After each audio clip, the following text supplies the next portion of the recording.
welcome to the show.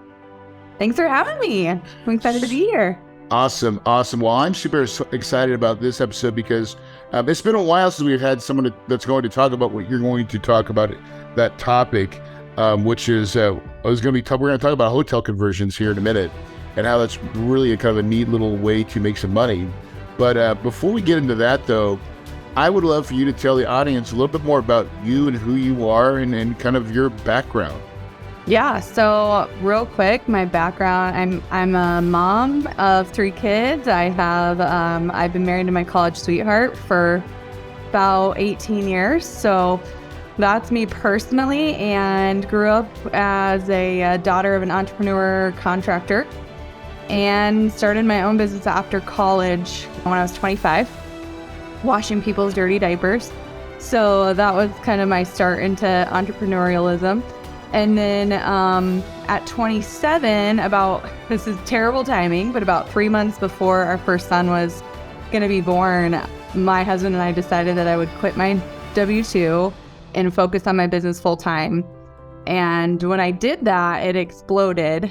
And so I was stay-at-home mom, work-at-home mom, growing a business. And I built that business up to about $500,000 in revenue and sold it in 2022. So, yeah. Awesome. Yeah.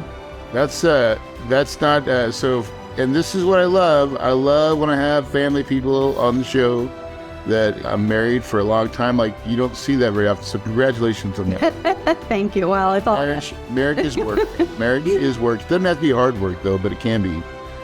But it sounds to me like you're in that position where it's called time and money. We all want, to have time to be with our family and our, especially for moms too, by the way, right? Yeah. And I will say this, working women, right? Like, I believe there's more working women out there. I don't think they get the credit they deserve, right? Because not only do most women, if they're working, but they come home and work again. Yeah. Or like for me, I was working with my kids while I was working, and that's just like torture. It's just like the worst idea ever. But you got to do it to make it work. And we find ways to make it work, don't we? Yeah, absolutely. Well, let's talk about this and talk about making it work with hotel conversions. So shed some light on what that is and why is that important to you? And why? Let's just kind of go over what that is and why and what does it do? Yeah. And so it's funny because in the hospitality industry, a conversion means that you're changing brands, right? But in the real estate world of multifamily, a conversion means taking a hotel and moving it into apartments. So just that shift alone, by putting long-term leases in place, that dramatically increases the value of the property. Let's go even back. So, okay. Yeah. What does the typical hotel conversion look like? Because I'm assuming these are failed hotels at this point, right? Like they don't do so well. That's what I want. Yeah. Right. I don't want booming ones because then they want too much money for them. But typically it's in markets where there's high hospitality drivers to the point where the big boys, let's say the Hamptons or the Hiltons, the Marriotts, that, they've come in and really outdone the mom and pops to where now the mom and pops struggle. Mm-hmm. And hospitality is a whole nother beast. And if you're not, there's very slim profit margins. And so if you're not keeping up with what the market is asking for as a hotel owner, then you're just going to slowly but surely milk that cow dry. And because you run it by the day. You have to run it by the day, every day, 365. Has to happen. Yep. So I look for ones that are definitely either not performing well as a hotel because then they're priced below market, or they're completely vacant. So I've bought both. Right. Now, so get that. So you got a completely vacant unit. That means you're somewhat vacant. I have a picture of what these look like in my mind, right? Oh, yeah. But I see these types of, in my mind, it's just like a mismanaged, or like you said, mom and pop ownership. And it's really not at its highest and best use at this point because of the competition. No, and sometimes I've seen these rented by the hour, if you know what I'm saying, right? Right, right. Yes. And so, but there's a market for that to turn that around and make it an apartment. Yeah, because a lot of times in these markets, what is happening is there's still a lot of hospitality demand. So there's people coming to these markets to work in the hospitality industry. So they might not currently, and a lot of times, so the one we bought that was not doing well in Colorado, the people that were staying there were already living there. So it wasn't like really this whole new concept. And then they would just take overnighters as well. But like the vacant one, it's just a really rundown, like no one took care of it, got foreclosed on. But there's still like a high demand of workforce in that market. So like that's what we're looking for. And what we're looking to do is take, because like hotels can kind of gouge, I don't want to say gouge, but like take advantage of these people where there's nowhere to live for them.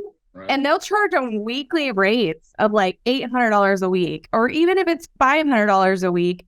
I mean, they're paying $2,000 a month to live out of a hotel room with a mini fridge, you know? Right. So if we can come in and then we're only charging $800 a month instead of $500 a week, like it's game changer for them as well. So we're like really solving that affordable housing issue and, you know, providing housing for these people while also like getting rid of unused asset, really. I mean, it's not used. So how much rehab on something like that? Like what kind of rehab do you have to really come in and do? Or is it not much? I'm very interested in how that works.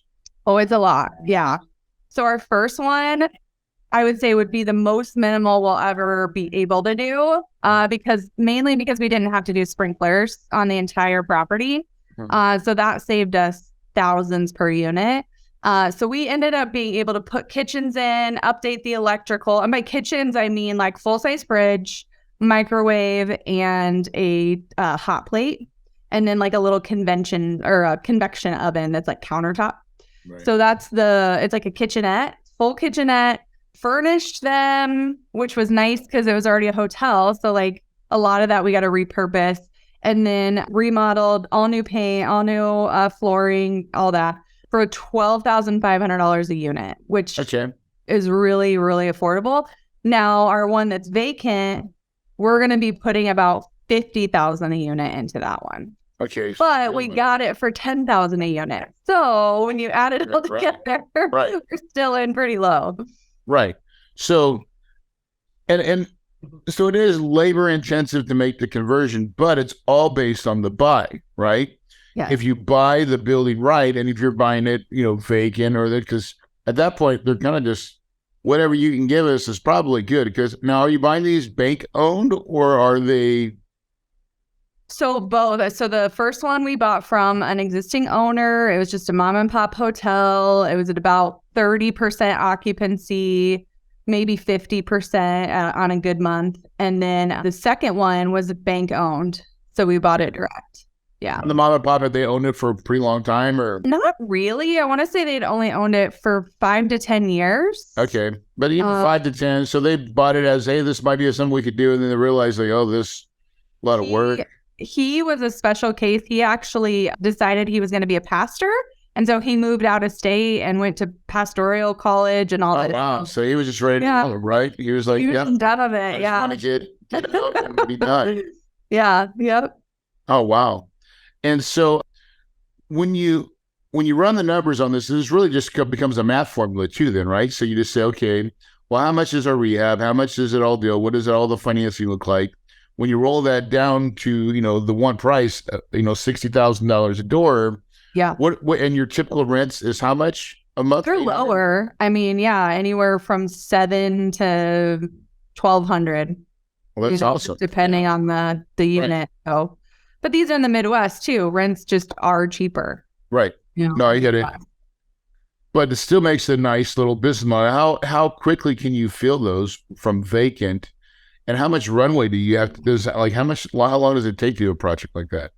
Yeah. So our first one was 32 units. So it wasn't huge. And we were able to we were supposed to have it done in about 4 months, but our contractor completely ghosted us, which, that is a risky take. So about 3 months in, we started looking for a new contractor and got an awesome one that came in and knocked it out. So all in all, it ended up taking about 9 months where it should have taken about 4. Right. But the beauty of that is the city allowed us to remodel and put people in leases as we went. So like we didn't have to like shut it down. So they give you an occupancy for the ones that you're able to finish up. Exactly. So we actually had cash. So you're feeling as you go. Open. Yeah. It was awesome. So we probably about a third of the property, like I said, maybe 50% were staying there, and then a third of them stayed and like signed leases. So we had a third of the property, like I think it was 11 out of the 32 units were leased the day we took over. So oh wow, beautiful. Yeah, that was really nice. And they were happy to stay in the hotel rooms that we weren't touching because they were already living in them anyways. So it wasn't a change for them. It was actually a little bit cheaper than what it's cheaper. And now do they eventually say, okay, when can I move into one of the renovated ones? Yeah, we thought they'd be like itching to get into the nicer ones, like first come, first serve, but only one of them really wanted to hurry up and move into the nicer one. And I think part of it is because obviously we charged more for the nicer company. Yeah, okay, so you have a deal to stay there like, hey, you can stay here and just keep on doing this, right? Yeah. Because that's perfect. But then when it comes time to like, oh, now we spent the money, here's the new rate, which was still probably cheaper, but at that point, everybody's kind of making decisions, and it's just part of the process, right? Yep. So this vacant one that we bought, we'll have to completely remodel an entire building to get a CO for that building before we can start lease up. So we're going to start with the smallest one so we can start getting rents in ASAP. Okay. Right. Now, what about marketing? I mean, I feel like, so there's got to be visibility a lot, because usually hotels are in more visible areas, right? More traffic areas, right? Yeah. So how does that work? Does that help with your Absolutely. marketing? So this one, the first one we bought was right across the street from not only a brand new come and go to the town, a gas station to the town that was like a $2 million build, but right next to that was is a regional transit that they take people to work in this neighboring town twice a day in the morning and bring them home twice a day at night. And it's literally across the street. So like you couldn't have, I mean, that's our tenant, right? Like you couldn't have a better location. And then the other one. And did you know that before you bought it? Did you already know that? Oh, yeah. That's how my investors were like, is this for real? Like there's no way. This is all strategic, right? Yeah. And then our Branson one. So Branson is like Vegas, but for families. I'm like, from the Ozarks. I know. I grew up on Branson. You kidding me? Yeah. So it's all entertainment. It's like 12 miles of entertainment. So I'm truly a hillbilly. You know, I really am. I grew up on a farm in the Ozarks. Oh yeah. Ozarks, just like in the TV. Yes. Oh my God, that's awesome.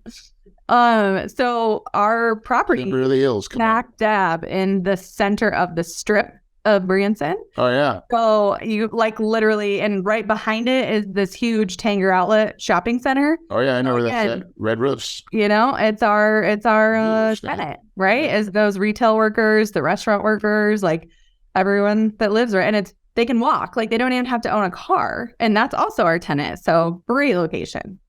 Oh wow. So that sounds like so much. It's an interesting concept because again, that's just out of the box thinking, and because traditionally, you think, okay, well, I'm going to go buy an apartment complex. It's got to look like a traditional whatever, but that's not always the case. And I think being creative in this marketplace, even today, where to find the different opportunities that are available, people, when you can do it right, it makes a lot of sense financially.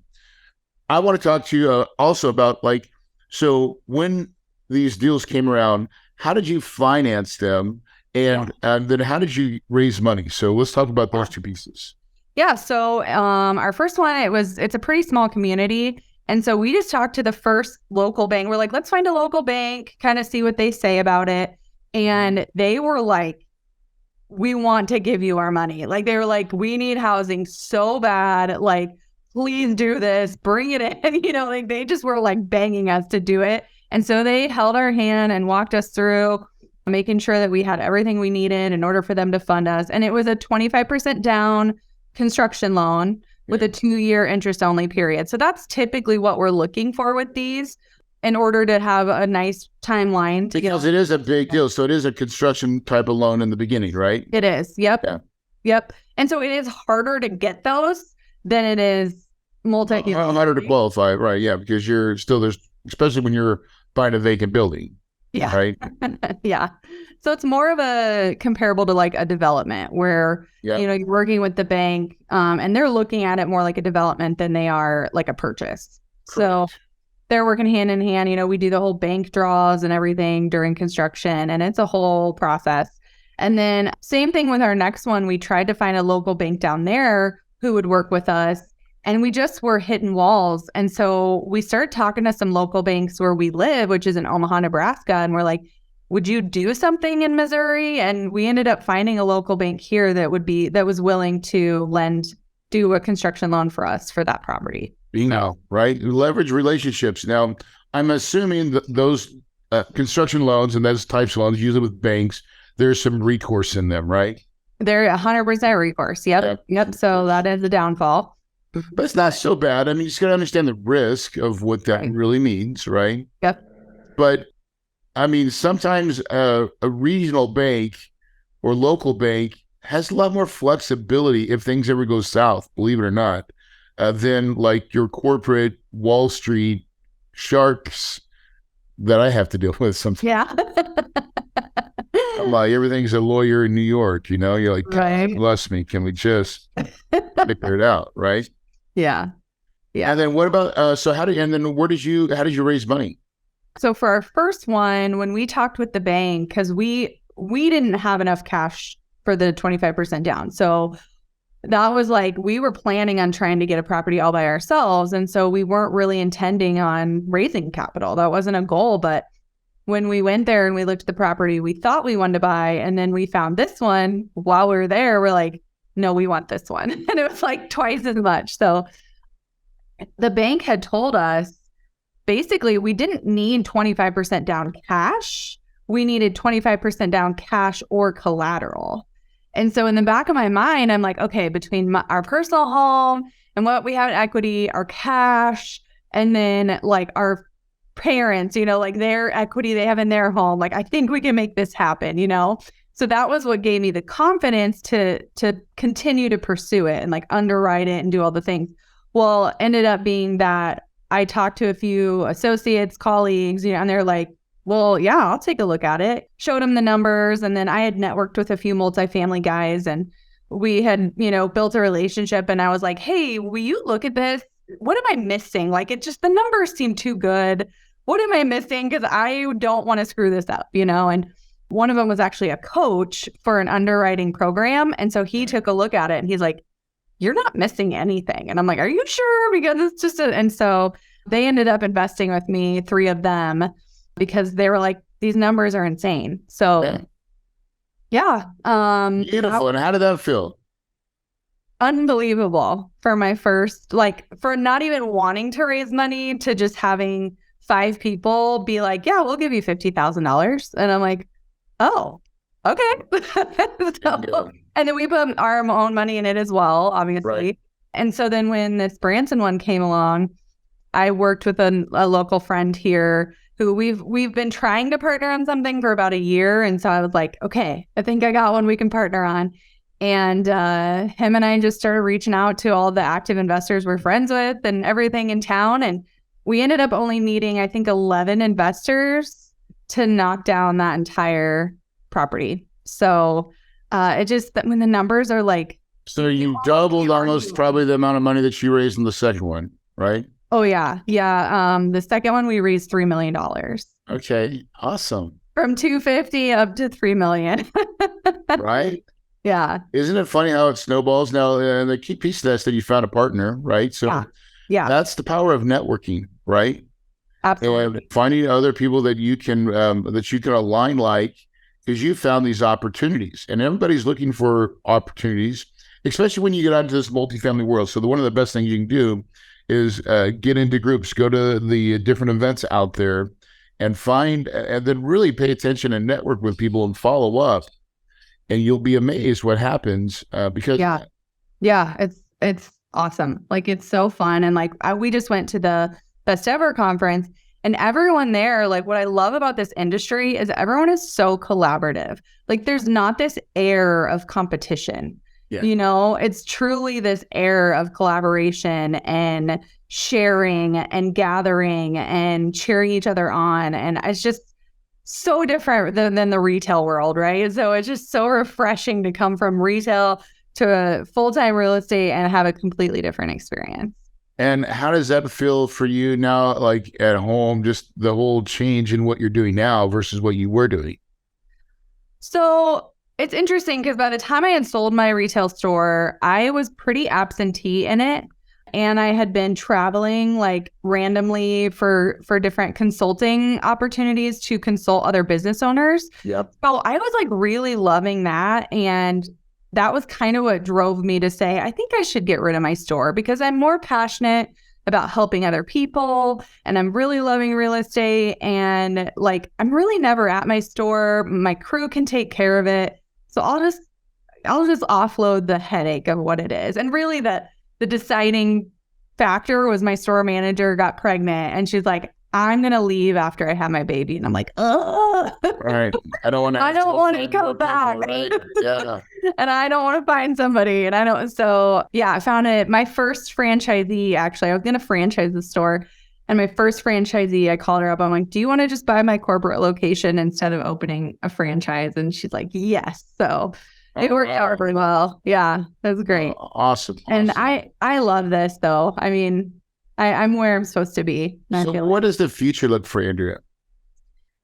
Well, we're going to keep doing hotel conversions because I learn more every day, right? Every time we work on something, like we just found out about our transformer's not big enough, and that's a whole thing, right? Like, it could take months and months and months for our new transformer to come in. So like, we learn little things, and it's like invaluable education that why would I ever give that up when there's so much opportunity in that niche. So that for sure. My husband works in the car wash industry full time. And so we just got a purchase agreement signed on our own personal car wash for our first one. And then we're also going to build that and franchise that. So that's another real estate slash business. So it kind of combines both my worlds together, plus his. So it's a beautiful marriage. And we're going to get ours built by October. Car washes are going up like crazy. I see them all the time, and they've proven to be a very successful business model. And why not? Yeah. And right now, real estate, is crazy right now. Like, it's still pretty uncertain. So when the cheese moves, just sometimes you just got to go find where the cheese is at, right? Well, and I love and I don't remember whose advice this is, but we've always heard like you should have 7 streams of income. Like, the wealthiest people have 7 streams of income. Yeah. And so, this is just our number 5 is this car wash bit. So it's like, we're getting there. We're almost up to that 7, but we're not quite there yet. So, right. I mean, that's our goal, is to have a minimum of 7 streams of income. So, yeah. Because when one industry does well, sometimes another industry doesn't. But, it's just vice versa. It's good to be not only just diversified in real estate, but in the different types and classes, right? Absolutely. Yeah. 100%. What's the biggest lesson you've learned so far along your journey? Like you said earlier, networking, partnerships. Like, I think my hesitation was always control, and then trust. And so if you already have the trust, it's a lot easier to talk about control and understand what the expectation is of that, and then be able to work together. So yeah. Amen. Yep, exactly. Very cool. So as we start to wrap up here, and thank you for sharing, like, this is phenomenal, because I would never think of doing hotels. It would scare the bejesus out of me. Yeah. Right. And you are just killing it. Right. And learning along the way and getting better and getting more, like those lessons you're learning right now are very key and critical. And then you're even going to do a car wash. I just love Yeah.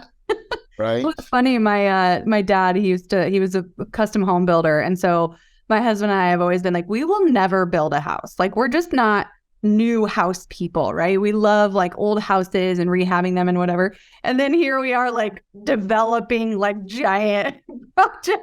Yeah. Okay, we're never going to build a house, but we'll like redevelop an entire hotel. It's a different thing, man, right? Yeah. That's what it is. That's awesome. Funny. So any books you've been reading lately that you've just really kind of turned you on? Yeah, I currently am reading Buy Back Your Time, and I feel like it just hit me at the right moment in my life that I needed to read it. So if I would have read it 2 years ago, probably wouldn't have resonated with me as much as it is right now. So Oh, wow. Buy Back Your Time. All right, we'll put that in the show notes, right? And what advice would you love to give for anybody that's new, that's listening, or kind of somewhat been in the business for a while? mhm. What advice would you want to give them? Yeah, I'm going to throw it a little sideways here, and I'm going to say, teach your kids what you're learning, because we're all so growth minded and want to personal development and push forward, but like, what are you doing? What are your kids picking up? Like, are they becoming entitled because you're giving them everything, or are they learning? Are you teaching them financial literacy? Are you teaching them mindset? So that's my biggest thing. Like, and what my husband and I are personally working on a passion project called Raise Millionaires, to have a little podcast to teach kids like 8 to 12 these concepts, but in a fun little way for them. So I guess that's my biggest thing. My biggest passion is, Oh, I love it. I love it. make That's sure our kids are being good people. Good. true. I mean, like, listen, I grew up from a poor family, and I wouldn't. I mean, yeah, we were poor. I mean, we were just poor. I think I never knew we were poor, right? Didn't ever felt we were That's poor. awesome. But I know looking back, we weren't that great. But Yeah. the conversations that I grew up with are radically different than the conversations that my kids we have. Like, we talk about money all at my house. When I was growing up, we never talked about money, Yep. Isn't that funny? right? Such different. And then I found that wealthy people talk about money all the time, Yeah. right? I have to It's tell not you, the love of money, but it's the financial, like you just said, Andrea. Yeah. It's about the education of it and how to master it, right? Absolutely. It's a double-edged sword for most people. Well, if you don't teach your kids, who are they going to learn from? Yeah. You You know. have to set the example as well. Yeah. Awesome. Well, if people are looking to get a hold of you and find you, Andrea, where do they roll? Where do they find you? Yeah. So my investment website is Generational Wealth Capital. Otherwise, if you want to check out raisemillionaires.com, if you have kiddos and you want to have them listen to the podcast, we'll be on there as well. Oh, thank you so much. Well, I want to thank you for your time here on our show, and just what a blessing. Just what you're doing, I think, is phenomenal. I wish you all the success in the world. I know you're going to be you're just going to keep doing it. You're probably going to get better and bigger. And I see a whole chain of car washes in your future as well. Yeah. Yep. Guys, if you're listening to this right now, there is so many ways to make it in real estate. It's not a direct path. There's usually lots of forks in the road, and you got to find out what your passion is and what you really want to do, because there's lots of ways to make money, but the only way that makes sense is the way you want to do it. And you have to believe it, guys. It has to start with an ideal in your brain. You have to see that vision clearly, and then you go towards that goal daily. You meditate on it. You tell yourself daily that you are the one. And guys, when you do that every day, right? And if you believe it, Yeah. you will achieve it, and your paradise will become possible. You guys have a wonderful day.